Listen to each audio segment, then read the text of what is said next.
Novel Kansa karya Cawica episode 44 Penangkapan. Tibalah Saki di tempat Villa Kansa berada, tepat di depan pintu. Alat penutup mata Saki dilepas oleh orang suruhan Tian, dan mereka mempersilahkan Saki untuk masuk ke dalam villa dan memberitahu letak kamar yang ditempati oleh Kansa.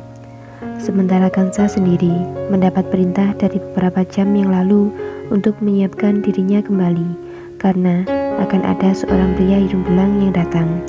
Kansa hanya menurut tanpa mau berdebat sama sekali. Kansa sudah pasrah dengan kehidupannya sekarang. Dia berpikir, Hanafi dan Insa tak akan mau menyelamatkannya, mengingat segala perbuatan yang telah dia lakukan. Kansa juga sudah menunggu selama beberapa hari setelah kepergian Will, tapi sama sekali tak ada seorang yang berusaha menyelamatkannya. Hari-hari dilewati Kansa seperti biasanya, dengan para pria yang selalu datang menyusup di kamarnya. Kansa pun dibuat menyerah dengan keadaan itu. Dia berpikir mungkin ini memang hukuman untuknya atas segala perbuatannya, dan dia sendiri yang membuat hidupnya menjadi kelam seperti sekarang. Mendengar suara mobil yang datang di depan villa, mobil yang biasa membawa para hidung belang Tian, Kansa merasa malas untuk meladeninya. Kansa duduk dengan malas di tepian ranjangnya, menggunakan pakaian serba mini yang sudah disiapkan oleh anak buah Tian. Pintu kamar pun dibuka. Kansa sama sekali tak menoleh ke arah pintu. Kansa memandang lantai kamarnya dengan tatapan nanar, menebak-nebak pria seperti apa yang datang padanya malam ini. Merasa sebuah tepukan pelan di bahunya, Kansa pun menoleh ke arah pria itu dengan malas. Melihat wajah pria itu, seketika Kansa berdiri dengan kedua mata yang terbelalak. Saki, bagi Kansa cukup keras, tapi tangan Saki segera saja menutup mulut Kansa dengan cepat. Jangan bicara terlalu kencang, anak buah Tian berada di luar, mereka bisa mendengar kita nanti, kata Saki dengan panik. Kansa sendiri hanya mengangguk-anggukkan kepalanya tanda paham.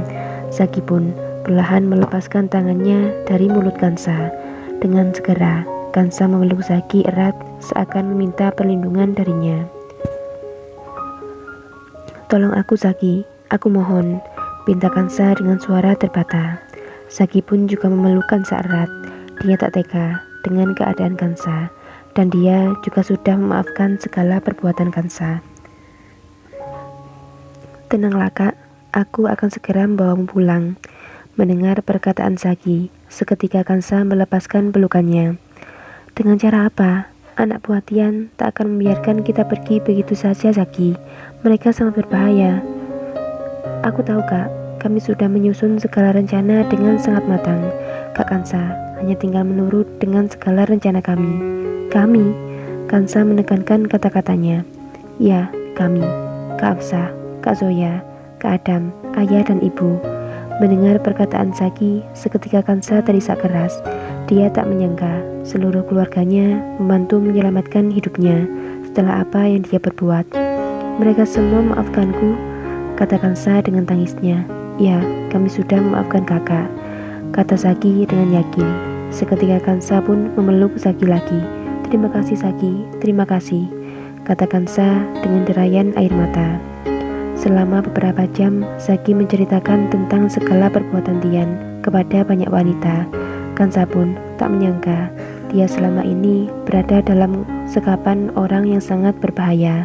Saki juga menjelaskan tentang rencana penyelamatannya agar Kansa dapat mengetahui semua yang akan terjadi nanti, sehingga Kansa bisa dengan sigap mengikuti semua perencanaannya. Dirasa cukup, Saki pun segera keluar dari villa tersebut. Dia meninggalkan alat pelacaknya pada Kansa agar mempermudah polisi nanti untuk menemukan keberadaan villa tersebut.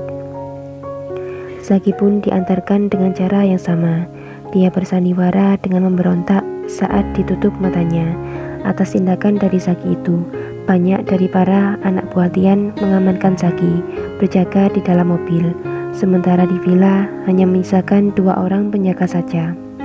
Tindakan Saki bertujuan agar saat polisi menggeledah di sana, polisi tak kesulitan melumpuhkan anak buah Tian karena jumlahnya yang sedikit. Saki telah berada di tempat awal dia dijemput. Dia pun segera menaiki mobilnya dan pergi dari sana dengan wajah angkuhnya.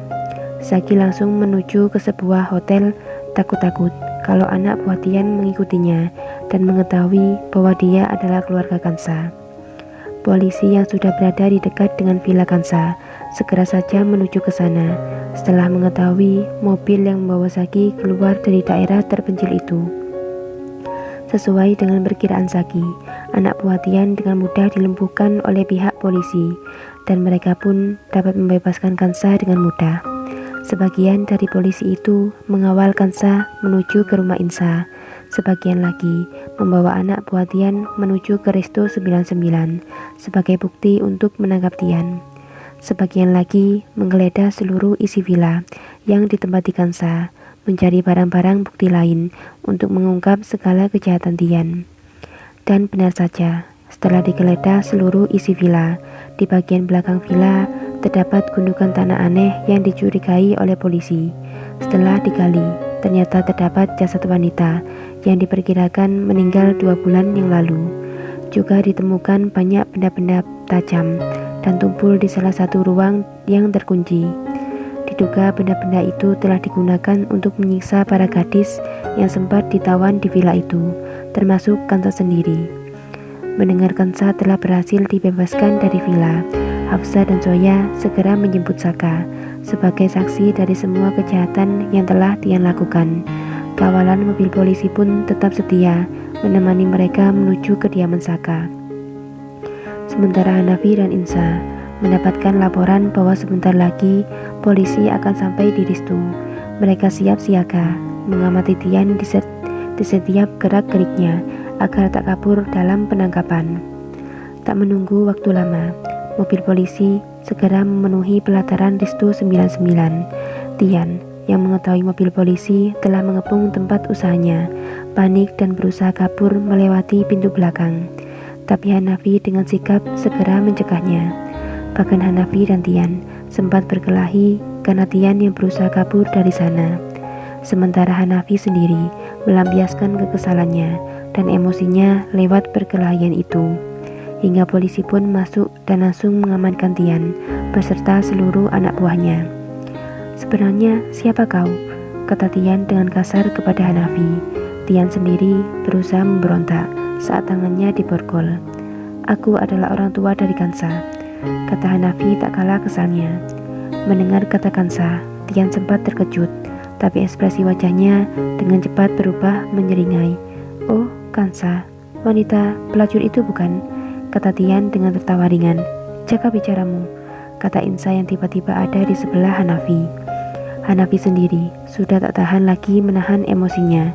Dia segera melayangkan pukulan keras lagi pada wajah Tian hingga membuat Tian hampir tersungkur ke lantai. Bersambung.